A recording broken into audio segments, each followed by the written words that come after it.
이번 선거 대통령 거리 상태에서 치러지는 21대 선거죠. 오전 6시부터 계속 투표가 순조롭게 진행되고 있는데요.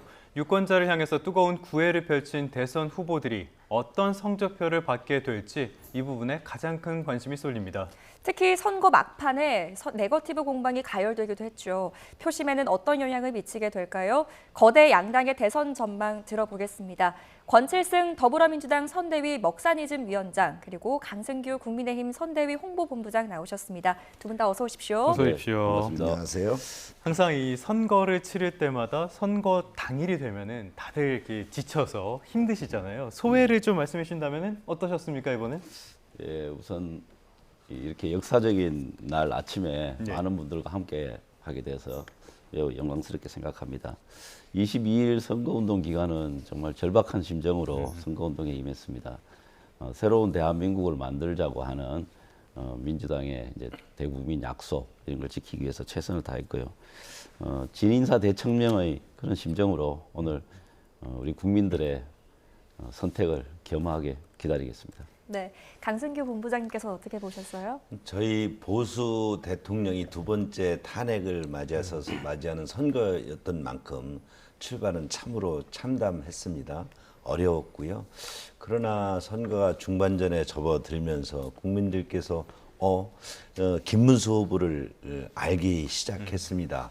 뭐 파파미 파도 미담뿐이네 이렇게 그동안 잘 몰랐던 김문수 후보를 알게 되면서 후보 간의 인물 대결 전으로 바뀌었고 이제 종반전에 들 때는 이제 해볼만 하겠구나 하는 생각이 되었고요. 정말 어제까지 최선을 다해서 김문수 후보 마케팅하는 데 주력했습니다. 네. 알겠습니다. 두 분 다 고생 많으셨을 것 같은데 일단은 여기까지 약간 예고편이지만은 두 분에 대한 그 전국을 그 상황을 바라보는 다른 시선을 살짝 느낄 수 있었습니다. 자, 두 후보의 마지막 유세 살펴보도록 할까요? 이재명 후보는 여의도에서 유세를 마쳤는데 유세 동선이 주는 의미 어떤 거라고 말씀하시겠습니까? 이제 성남 그리고 이제 경기도, 여의도 이렇게 동선을 짰는데 그 동선이 이재명 후보가 정치적 여정을 걸어온 장소와 사실 네네네. 일치하고 있습니다. 특히 여의도는 탄핵으로 그렇죠. 이제 비상계엄을 종결시킨 정말 상징적인 장소이기도 합니다. 그래서 아마 정치적 그 일정들, 여정들을 함께했던 그 장소들을 쭉 이렇게 그 돌면서 그 초심을 잃지 말자. 그리고 국민들에게 했던 다짐들 반드시 대통령이 당선되고 나면 지키겠다고 하는 그런 의지를 다졌을 거라고 봅니다. 성남에서 시작해서 여의도로 마무리를 했다. 상대 당이긴 한데요. 본부장님께서 보시기에는 이 후보의 유세 동선 어떻게 보셨습니까? 뭐 여의도가 180석의 거대 여당이 어떤 의회를 가지고 대한민국 정치를 움직였던 본산 아니겠습니까? 여의도에서 또 탄핵 집회도 했었던 것이고 그런 부분에 대한 어떤 그 국민들의 뭐 내란 정국 탄핵 뭐 이런 부분을 회상시키면서 선거를 마무리하려고 그렇게 여의도를 택하지 않았나 이렇게 생각이 듭니다. 네. 자, 김문수 후보는 어제 하루에 제주에서 시작해서 부산, 대구, 대전, 서울 이렇게 차례차례 찍고 올라오는 종단 유세를 펼쳤습니다. 동선이 꽤 길었어요. 저희가 이제 탄핵과 조기 대선으로 시작한 만큼 백척간두의 의기에 있는 대한민국을 좀 구해야 된다는 그런 심리로 시작을 하지 않았습니까? 아마 이순신 장군의 12척 배를 회상을 했었고요. 그래서 그 당시에도 우리 이순신 장군이 지방에서 임진왜란 때 그 수습을 하면서 전열을 정부에서 한양으로 올라왔던 것처럼 김문수 후보도 정말 제주부터 부산 찍고 대구, 대전 해서 서울에서 이 백척간두의 의기에 있는 대한민국을 좀 백의종군 자세로 구한다는 그런 그동안의 선거 과정에서의 본인의 자세 심리 등을 정리해서 이렇게 마지막 피날레 유세 동선으로 보여주셨다 이렇게 생각이 듭니다. 네, 이 상대 진영 유세 현장 어떻게 보셨습니까? 아무래도 좀 집토끼 단속하는 작전을 마지막에 펼치지 않았나 이런 생각이 듭니다.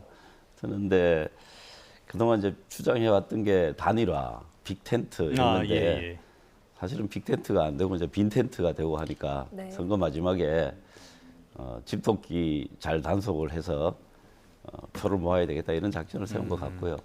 그렇지만 이번에 뭐 영남 지방도 예전과는 사뭇 다른 분위기를 보였기 때문에 네. 저희들은 영남 지방에서도 많은 득표가 있을 것이다 생각합니다. 실제로 이재명 후보가 이번에 영남 지방에 굉장히 공을 많이 들이지 않았습니까? 네, 여러 차례 그렇습니다. 찾았죠. 예, 그렇습니다. 6차례 네. 방문을 했고 제가 또 고향이 대구입니다. 그래서 예, 예. 저도 대구에 가서 지원 유세를 했었습니다. 했는데 과거와는 아주 다른 분위기, 훨씬 좋은 분위기를 몸으로 느끼고 왔습니다. 많이 환영을 해주시던가요? 그렇습니다. 그 길거리에서 그 이재명 후보를 지지한다고 이렇게 이야기를 하시면서 격려의 말씀을 해주신 분이 상당히 계셨고 유세 현장의 분위기도 예상했던 것보다는 훨씬 더 네. 뜨거웠습니다. 민주당 쪽에서 TK 얘기를 해주셨으니까 김문수 후보는 호남 쪽을 방문한 이번에 몇 번이나 방문하셨습니까? 몇 차례 방문을 하셨는데요. 우리 김문수 후보께서는 또 우리 배우자께서 설란영 여사가 예. 호남의 순천이 고향이지 그렇죠. 않습니까?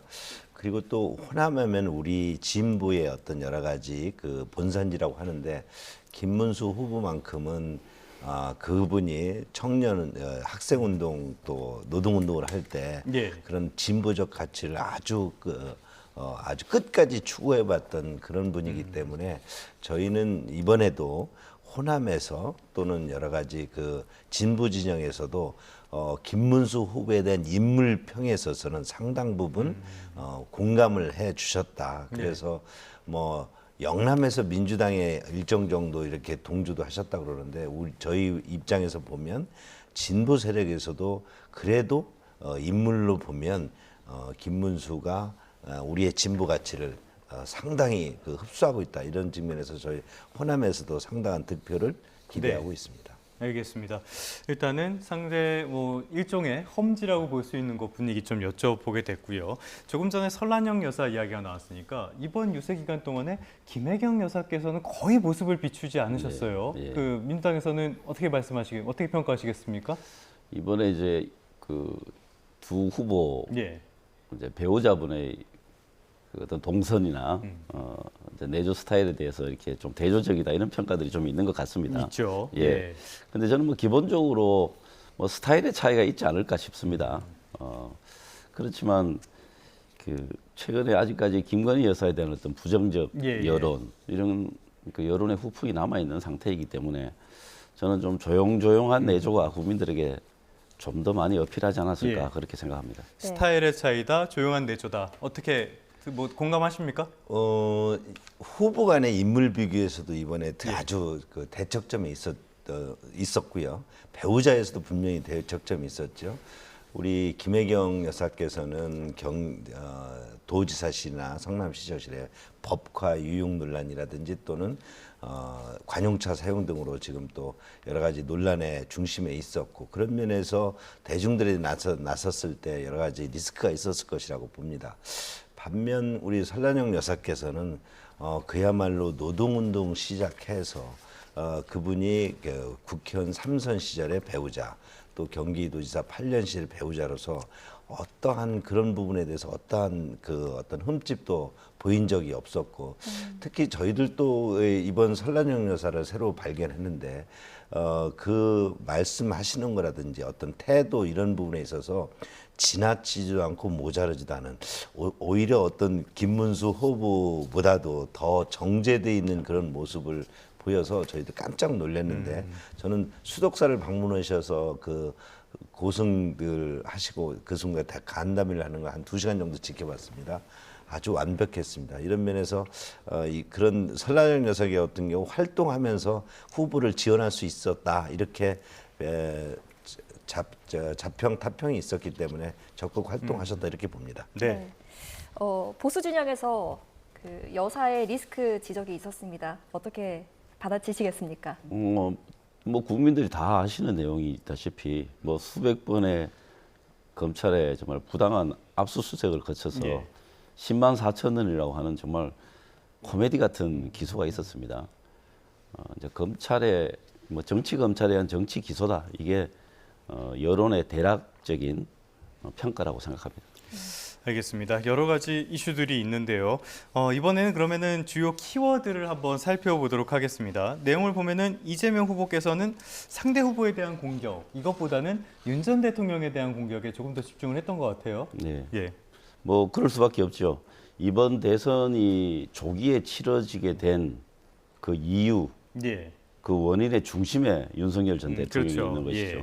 그러니까 당연히 윤석열 전 대통령의 여러 가지 행태에 대한 이야기를 할 수밖에 없는 것이고, 그 다음에 선거라고 하는 것이 그 평가와 심판의 의미를 당연히 가지게 됩니다. 그렇기 때문에 지난 정권의 책임자에 예. 대한 평가, 비판 이런 것들이 줄을 이룬 것은 너무나도 당연하다고 생각합니다. 네. 김문수 후보는 반대로 방탄을 많이 이야기했습니다. 뭐 이재명 후보가 방탄유리 안에서 유세하는 걸 두고 이렇게 이야기를 했더라고요. 여러분이 제 방탄조끼이고 제 양심이 방탄유리다라고 하면서 이재명 후보와 좀 사별성을 두는 모습이었는데 뭐 본인은 좀 떳떳하고 당당하다 이런 걸 강조하기 위함이었을까요? 뭐 그렇습니다. 민주당 측에서 이 선거를 이재명 대 윤석열 전 대통령 구도로 가고 싶었겠지만 선거는 앞으로 대통령이 5년 동안 대한민국의 미래를 결정하는 그런 선거이기 때문에 미래의 지도자가 누구냐에 초점이 맞춰져야 되는데, 이런 면에서 이재명 후보 대 김문수 후보는 인물편에서 또는 비전이나 그동안 살아온 궤적이 너무나 차이가 나니까 이 부분에 대해서는 열세다 해가지고 과거로 돌아갔던 것이고요. 방탄 문제도 사실은 그 국민이 이재명 후보를 협박한다, 공격할 수도 있다는 그런 그 어떤 전제를 가지고 국민을 대상으로 방탄하는 모습으로 비춰졌기 때문에 네. 이런 면에서 우리 김문수 후보는 뭐 내가 국민들이 방탄을 지켜줄 것이다면서 뭐 방탄이라는 것은 결국은 국민과 거리를 두려는 모습이다, 이렇게 지적을 하고 싶었던 것이죠. 네. 약간 여담이긴 한데요. 5월에 아니지, 이제 대선이 끝나고 나서 임시국회 이야기가 나오고 있는데, 여기에서 소위 말하는 국민의힘 쪽에서 주장하는 이재명 방탄법 이런 것들을 처리하는 것이 아니냐, 이런 전망도 나오고 있거든요. 이런 것들이 선거 결과랑 관련 없이 민주당에 부담이 될 가능성 없지 않을까요? 있지 않을까요? 그건 뭐 아직 정해진 일이 예. 아니기 때문에요. 그거는 뭐 지금 예측해서 이야기할 수는 없는 것이고, 또 정치라고 하는 게 어떤 그 주요한 의제에 대해서 과거 이제 큰 정당 간 혹은 교섭단체 간 또 의원들 간 협의를 통해서 하는 게 예. 그게 정치인데, 지난 윤석열 정부 기간 동안 그런 정치의 과정이 사실 없었습니다. 네네네. 그래서 이제 그런 정치가 복원되면 자연스럽게 좋은 이야기들 또 협의의 과정들이 국민들 앞에 보여질 것이라고 생각합니다. 네. 알겠습니다. 이번 대선의 키워드 짚어보고 있는데요. 또 하나의 관심사 중에 아주 큰 것이었죠. 단일화에 굉장히 큰 관심이 모였는데, 국민의힘으로서는 단일화가 무산된 것에 대해서 아쉽지 않으십니까? 뭐 김문수 후보는 끝까지 노력하겠다 이런 입장을 계속 펼치셨더라고요. 저희는 그 보수의 가치를 지향하는 후보 간에 단일화를 하는 것이 힘을 모은다고 생각했고, 이번에 특히 거대 야당, 거대 그 다수당이 의회를 장악한 이후에 행정부, 사법부까지 장악하는 일당 독재가 출현이 우려된다고 다 많은 분들이 걱정했기 때문에 이런 면에서 빅텐트와 단일화를 지향을 했지요. 그러나 여러 가지 사정에 있어서 또 그런 부분에 그 일부는 또 한 곳으로 모이기도 했고요. 또 일부는 또 이준석 후보처럼 이렇게 별도 출마를 하게 됐는데, 사실 어제 저는 마지막에 그 감동이 있었다고 봅니다. 네. 민주당의 대표를 지내셨고 또 국무총리까지 지내신 이낙연 후보가 이재명의 민주당, 이재명 후보의 민주당이 네. 어떤 거대 독재국가, 그 괴물국가의 출현이 우려된다면서 그 우리 김문수 후보 지지 선언했고, 어제 그 마지막 서울시청 광장에서 유세를 벌이는 모습에는 많은 국민들이 우리에게 지금 무엇이 닥치고 있구나, 이런 부분에서 오히려 저런 부분 등에 있어서 어떤 단일화가 다 완성되진 않지만 연대라는 그러니까 자유민주주의를 지켜야 되고 거대의 야당의 어떤 독주를 막아야 된다는 그런 연대의 어떤 의미는 훨씬 더 예. 이낙연 후보가 메시지를 크게 주었다. 저는 그렇게 생각합니다. 네. 조금 전에 이낙연 상임 고문에 대한 이야기가 나왔는데요. 어제 보니까 이낙연 상임 고문이 대한민국이 이대로 가면 괴물 독재 국가로 빠질 수 있다는 우려를 공유했다. 참 이게 민주당 듣기로는 그렇게 기분 좋은 이야기는 아닐 것 같은데 어떻게 들으셨습니까? 뭐라고 반박하시겠습니까? 뭐 정치 공세 예. 발언이니까 특별히 뭐 언급할 필요 없다고 보고요. 네네네. 국민의힘이 이번 대선 일정에서 가장 공을 들이고 이야기가 많이 했던 게 단일화입니다. 네네. 예, 단일화는 사실 정치공학적 선거 전략입니다. 그 자체가 민심 위반이 심각하다. 이 정치공학적 방식으로 구조를 바꾸지 않고는 선거에서 이길 가능성이 없다라고 자체 판단이 예. 이제 있었다고 봐야 됩니다. 그래서 주로 이제 이준석 후보에게 많이 구애도 하고 했는데 이준석 후보 같은 경우에는 이미 이 대선판에 뛰어들 때 대선 이후에 본인의 정치적인 포지션, 아, 예. 위상 이런 것들을 이미 염두에 두고 이제 대선판에 뛰어들었기 때문에 제가 판단할 때는 애초부터 단일화의 가능성은 없었다고 봅니다. 그럼에도 네. 불구하고 이 의제에 매달릴 수밖에 없었던 게 현재 그 국민의힘 이번 대선 그 기간을 운영하면서 국민의힘에서 예. 느꼈던 한계 아닌가 그렇게 봅니다. 네. 그런 상황이었기 때문에 단일화에 어떻게 집중할 수밖에 없었다. 자, 그렇다면 여기서 관심사도 이준석 후보가 그렇다면 얼마나 득표를 할 것인가 이런 부분에 관심사가 있는데요. 네. 위원장님 보시기에는 얼마나 득표할 걸로 예상을 하십니까? 뭐 순수히 제 개인적인 추측입니다만 10% 가까이 득표할 네. 것으로 보입니다.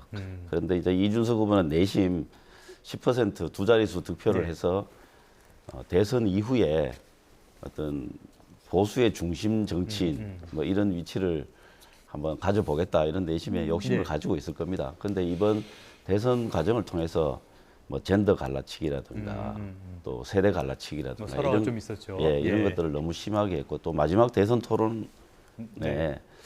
그 혐오 발언 이런 것들이 아마 그렇죠. 향후에 본인이 정치 행보를 하는데 상당한 어려움을 가져다 줄 것이라고 봅니다. 네.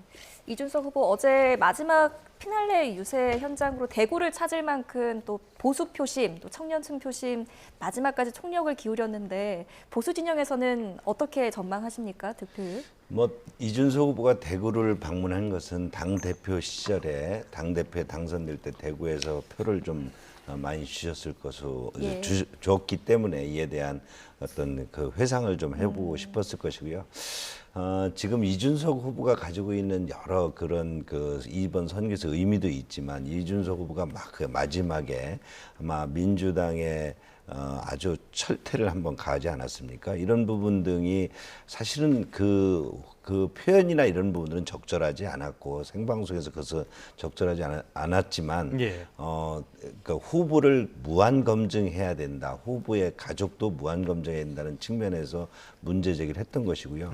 이준석 후보가 결국은 본인의 어떤 여러 가지 입지나 가치를 또 지키기 위해서 끝까지 출마를 했지만 저는 이준석 후보가 가지고 있는 여러 가지 저수지 효과 등이 민주당에도 상당한 타격을 가하게 되었다. 실질적으로 아까 제가 이낙연 후보의 연대가 우리 국민의힘의 여러 가지 지지층을 결집하는 데 더 큰 효과를 보였던 것과 달리 아마 이준석 후보가 그 계속 제3의 후보로 남아 있는 것이 민주당에서는 빅텐트의 뭐 여러 가지 그런 무산으로 이해를 하고 싶겠지만 실질적으로는 저수지 효과에다가 그러니까 지금 이재명도 또 우리 국민의힘을 지지하기도 어렵다는 많은 그 중도의 일부 층들의 저수지 효과도 가지고 있었고 결국은 또 민주당에도 상당한 여러 가지 부정적 영향을 네. 가지고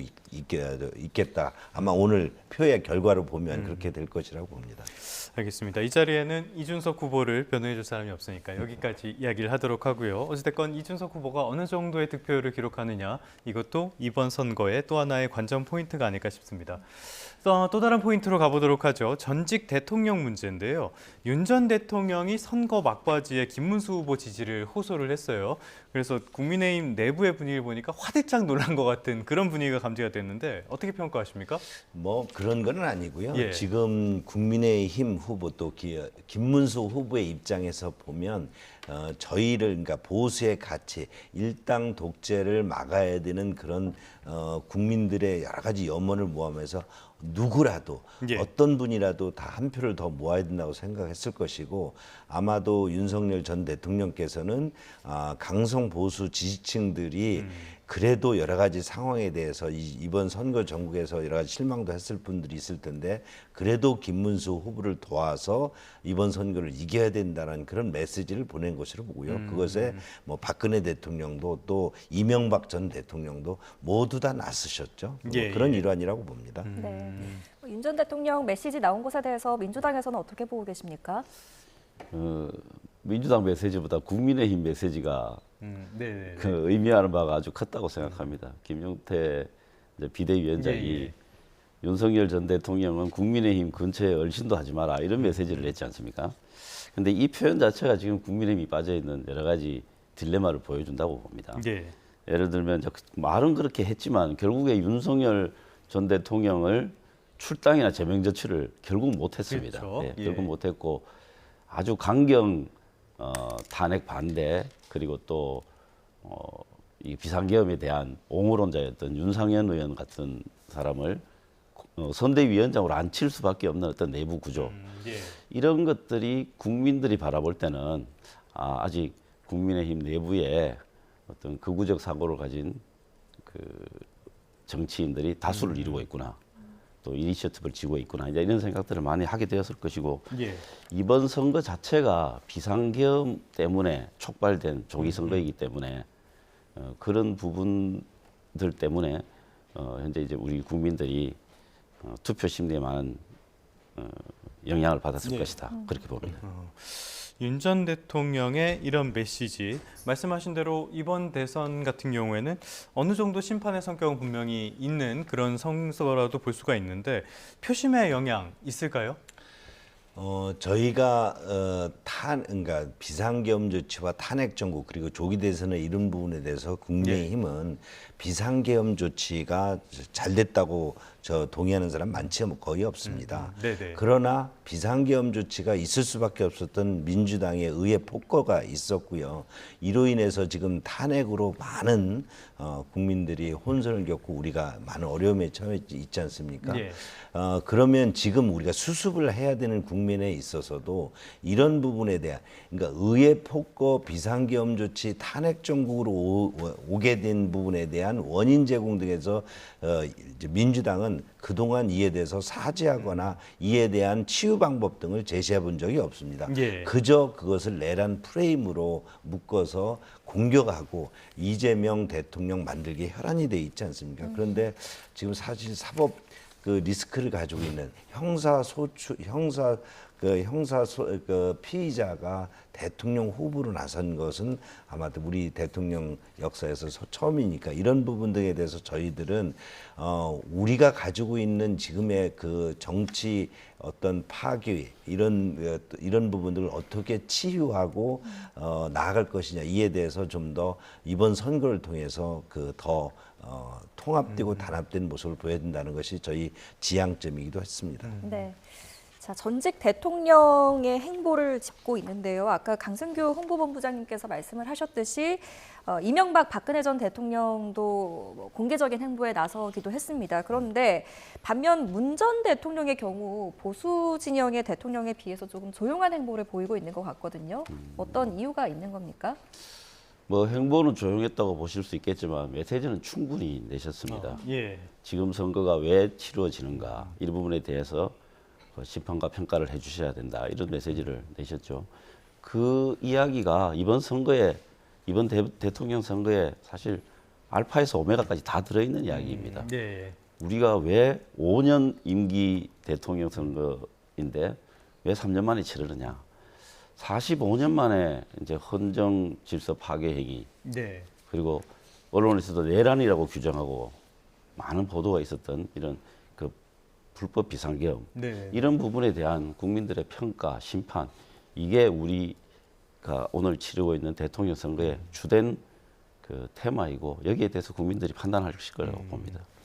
하긴 뭐 19대 대선도 그런 식으로 치러졌던 대선이기 때문에 문 전 네. 대통령께서는 더더욱 생각하시는 바가 많을 것 같습니다. 예, 근데 그때는 이제 국정농단이라고 네네. 하는 어떤 내부적 문제였다면 이번에는 국가 전체의 안위를 흔드는 네네. 그 불법적 비상계엄이었기 때문에 이 부분에 대해서는 과거 박근혜 대통령 탄핵 때와도 훨씬 더 다른 경중이 다르다. 예, 다른 평가를 국민들이 하시리라고 봅니다. 알겠습니다. 그럼 또 이제 표심에서 드러나지 않을까 싶은데요. 또 하나의 막판 변수 하나 살펴보도록 할까요? 선거 막바지에 극우 성향 역사교육단체, 그러니까 리박스쿨의 댓글 여론조작 의혹 공방이 벌어지기도 했습니다.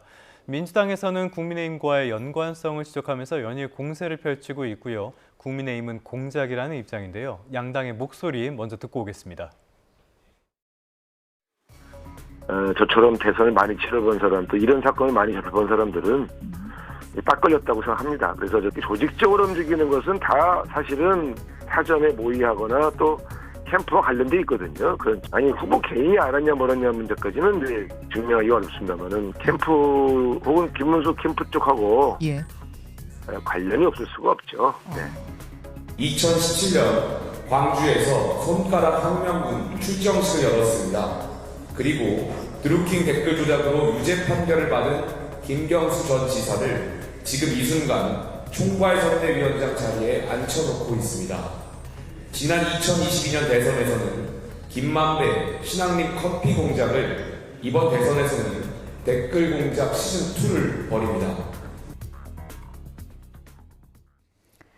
네, 양당의 목소리 듣고 왔습니다. 민주당에서는 리박스쿨과 김문수 후보 연관성 분명히 있다, 또 정황을 파악했다, 뭐 이렇게 주장하고 있는 것 같은데 어떻게 지금 어떤 상황입니까? 박찬대 선대위원장의 이야기를 제가 조금 인용을 하겠습니다. 예. 앞으로 수사를 통해서 밝혀지겠지만 이 리박스쿨의 댓글 공작은 명백한 선거 부종이고 사이버 내란으로 규정할 수 있다는 것입니다.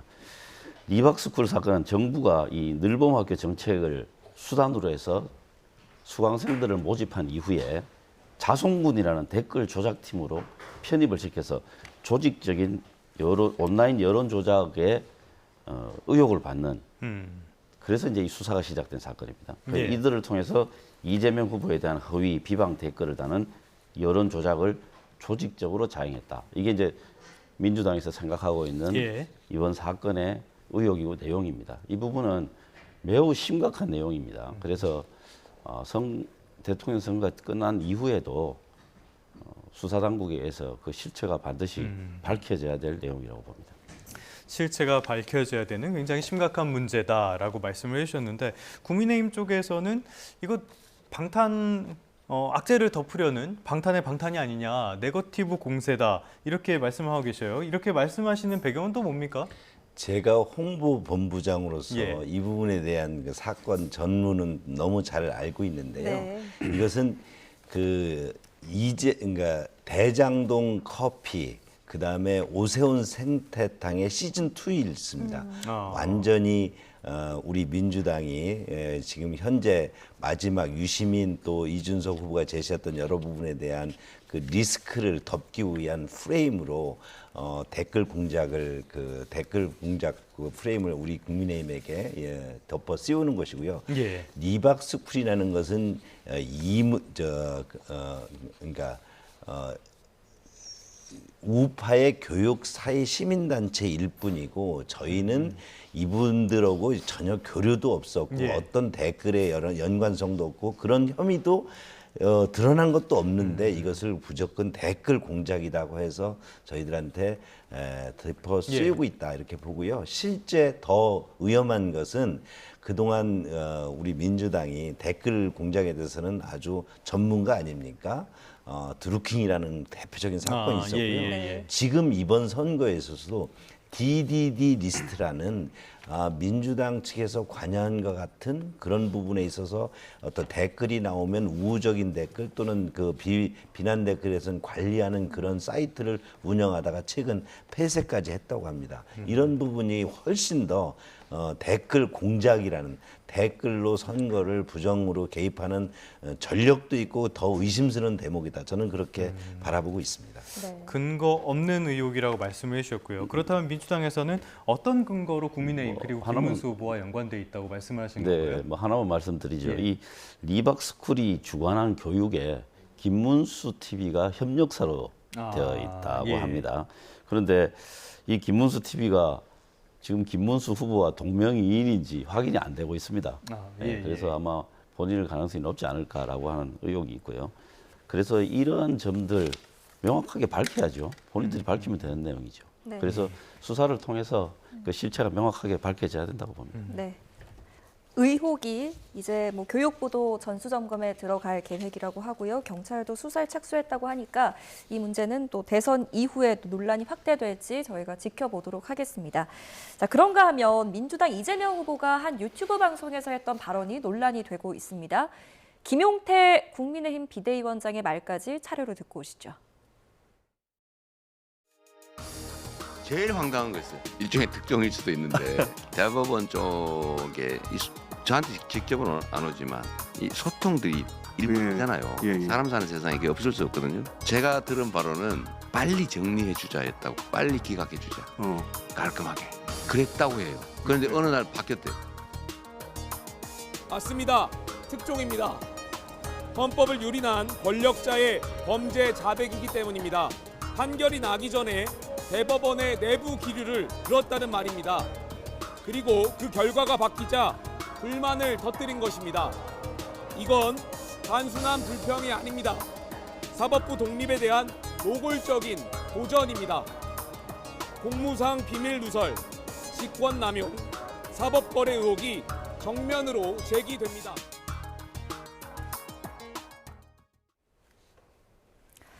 네. 김용태 위원장이 저렇게 소리를 높이는 이유 바로 이재명 후보가 대법원과 내통을 했다는 겁니다. 왜 저런 발언을 했을까요? 뭐 정치 공세죠. 선거 앞두고 정치 네. 공세하는 건데 소통과 내통을 전혀 구별하지 못하는 거 아닌가라는 생각이 들고요. 그렇게 이야기를 한다면 과거 그 헌법재판소에서 탄핵 결정 나기 전에 예. 헌법재판소에서 이번에 기각이 날 것이다. 뭐 헌법재판소에서 들은 이야기다. 제가 뭐 그렇게 기억하는데요. 그렇게 이야기를 하면서 헌법재판소에서 기각이 날 것이다. 뭐 이런 이야기들은 그거야말로 헌법재판소와 내통을 한 것이 되겠죠. 그래서 아까 이재명 후보도 이야기했다시피 그 들리는 이야기들이 있을 수 있는 것이죠. 네네네. 예, 그리고 전혀 그런 그 소통조차 없다면 그건 뭐 국정 운영도 안 될 뿐만 아니라 개인 생활 자체가 하나도 없어야 되죠. 전화도 안 해야 되고. 네. 예, 그렇기 때문에 소통과 내통이라는 것은 뭔가 목적을 가지고 공모를 하고 조직적으로 움직이는 것이죠. 그런 것과 그래서 소통과 내통을 뭐 예. 구별하지 못하시지 않을 텐데 저런 얘기를 했다는 것은 그냥 선거를 염두에 둔 그냥 근거 없는 정치 공세일 뿐입니다. 하긴 이 대법원 판결 나오기 전에 박지원 의원께서도 이런 비슷한 뉘앙스의 말씀을 하신 적도 있고요. 국민의힘에서는 여기에 대해서 어떻게 반박하시겠습니까? 판결문을 대법원의 판결문을 미리 우리가 알아본 바로는 뭐 무죄였는데 이것을 다시 또 유죄로 바꿨다. 이런 부분 등이 두 가지 의미가 아니겠습니까? 정말 뭐 판결문을 소통한다는 얘기는 들어본 적 없고요. 판결문을 미리 알았다는 것은 내통을 했다는 것이고 만약에 그런 사실이 대법원에서 부인한다면 이것은 허위사실을 선거 기간에 허위사실을 공표하는 것이 되는 것이죠. 이재명 후보가 다른 사람도 아니고 뭐 100배 양보해서 소통이라고 한다 하더라도 이재명 후보가 그러면 대법원과 저렇게 내통한 적이 없느냐. 내통을 해서 본인의 선거법을 지금 뭐 그 대장동 클럽의 한 한 분하고 해서 이런 전력이 있기 때문에 유죄 판결을 받은 전력이 있기 때문에 이런 부분은 내통이 분명해 보이고요. 만약에 대부분에서 그런 자가 없다고 한다면 이것은 허위사실 공표죄가 되기 때문에 선거에 지대한 영향을 미치려는 것이다. 이런 부분에서 부정선거다. 저는 그렇게 단정하고 싶습니다. 네.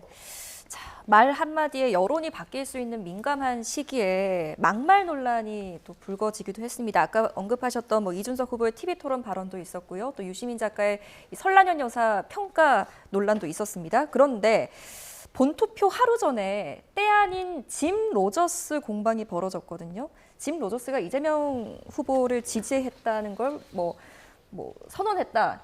이런 주장인데 팩트가 뭡니까?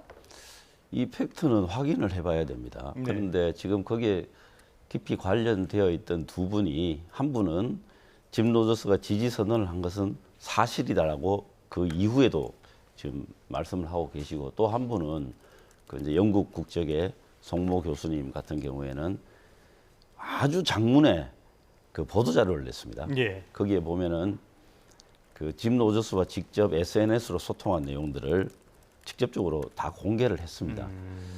그런데 한 가지 이제 확인이 좀 필요한 부분이 이게 사실과 다르다라고 하는 이야기를 했던 예. 그 이제 언론사에서 올린 기사가 하나 있었습니다. 그게 지금 슬그머니 내려갔다고 합니다. 그래서 이제 그런 부분들이 왜 내렸는지 예. 확인을 좀 해봐야 되고요. 그 다음에 영어에 있어서 뭐 아침에 영어를 써서 죄송합니다만 뭐 서포트다, 엔도스다 이런 이야기를 하면서 어떤 단어를 가지고 물었을까 예. 이런 부분에 대해서도 정확하게 또 어떤 의도를 가지고 그런 질문을 했을까 이 부분에 대해서 사실관계 자체가 규명이 되어야 한다고 봅니다. 아직은 조금 더 지켜볼 필요가 있겠는데 일단은 짐 로저스 회장은 국내 언론과의 이 이메일 인터뷰 같은 걸 통해서 이건 아니다라고 부인을 직접 했거든요. 뭐라고 말씀하시겠습니까? 국민들이 이재명 후보의 가짜, 거짓말, 사칭 이런 부분에 대해서 굉장히 그동안 투표 과정에서 분개하고 있었는데요. 지금 이것이 국내 유권자만이 아니라 국제 유명 인물을 가지고 이렇게 가짜 쇼를 한번 하려다가 이게 들통이 난 거라고 생각을 합니다. 예. 어찌 그 짐 루저스 본인이 나는 그런 말을 한 적이 있다. 완전한 컴플리트 프로드, 완전한 사기라고 하는데도 이에 대해서 그 주변의 메신저의 교묘한 교상한 말을 가지고 아직도 이에 대해서 사과하지 않고 오늘 투표일만 견뎌보자 이렇게 하는지 모르겠고요. 이런 부분들이 국제 망신이고 국민들께서 이렇게 생각합니다. 과연 이게 후보의 자격이 있는 건지 모르겠다. 이렇게 본인이 완전한 사기라고 하는데도 그거에 대해서 사과도 한마디 없고 계속 민주당은 우기고 있다. 이런 부분에 대해서 국민들이 표로 판단하리라 이렇게 생각합니다. 네. 지금 본투표가 시작된 지 1시간 50여 분이 지나고 있습니다. 지금 전국 14,000여 곳 투표소에서 수월하게 지금 투표가 진행 중인데요. 앞서 치러진 사전투표에서는 평일임에도 불구하고 역대 2위의 높은 투표율을 기록했습니다. 일단 양당에서 어떻게 평가하고 계시는지 궁금하거든요. 민주당에서 좀 먼저 말씀을 해주신다면요.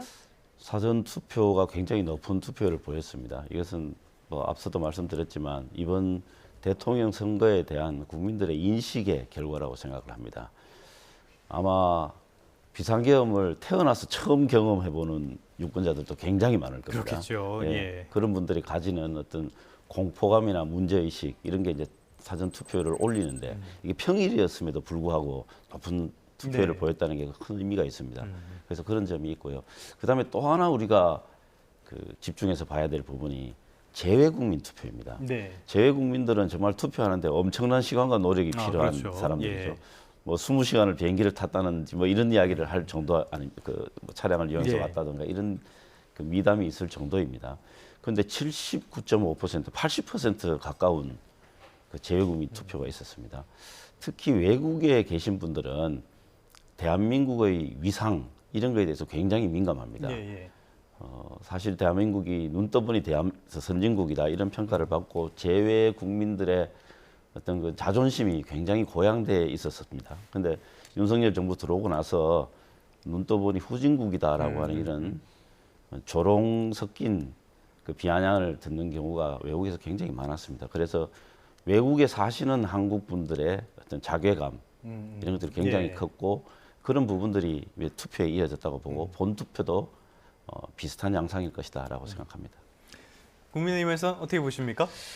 저도 이번에 투표율이 그 80%를 넘으리라고 이렇게 봅니다. 지난 대선에서 77% 투표율이었지 않습니까? 그런데 이번에도 처음에는 그 탄핵으로 조기 대선 이루는 데 따른 전통적인 보수 지지들 같은 경우 투표 어떤 포기 그런 심리도 많이 작용했었고 예. 저희들도 굉장히 선거에 어려움을 겪어왔는데 실제 선거 운동이 진행되는 과정에서 이재명 후보의 어떤 여러 가지 모습이 더 확인이 되고 또 김문수 후보에 대한 여러 가지 미담이 또 그 자세, 삶의 자세와 비전 이런 것이 알려지면서 아 이런 분이라면 한번 다시 대한민국의 어떤 그 지속 가능한 발전을 기대할 수 있겠다는 분위기들이 살아났고요. 네. 더욱이 우려된 것은 그러니까 선거 중반 부분에 일당 독재에 대한 우려였습니다. 이런 부분 등은 아까 말했지만 민주당에서 대표과 국무총리가 했던 이낙연 후보께서도 이런 그것을 막아야 된다는 아주 절박한 심정으로 저희와 공동 정보의 선거 연대까지 한 만큼 이에 대해서 국민들이 뒤늦게 이번 선거가 얼마나 중요한 건지요. 대통령 선거가 중요하지 않을 수가 없지만 역대 어떤 선거보다도 중요하다는 측면에서 이 선거의 의미를 다시 되새기게 되었고요. 그런 면에서 지금 특히 사전투표에 대해서는 뭐 부정선거를 동의하지 않더라도 많은 국민들이 여러 가지 부실 선거 관리에 대해서 의혹을 가지고 있기 때문에 본투표에 쏟아져 나오실 거라고 보고요. 네. 특히 대구 경북이나 부울경 등에서 투표율이 높아지면 투표율이 높아갈 것이다. 저는 네. 그렇게 봅니다. 알겠습니다. 그러면 끝으로 가장 중요한 질문 한번 드리도록 할게요.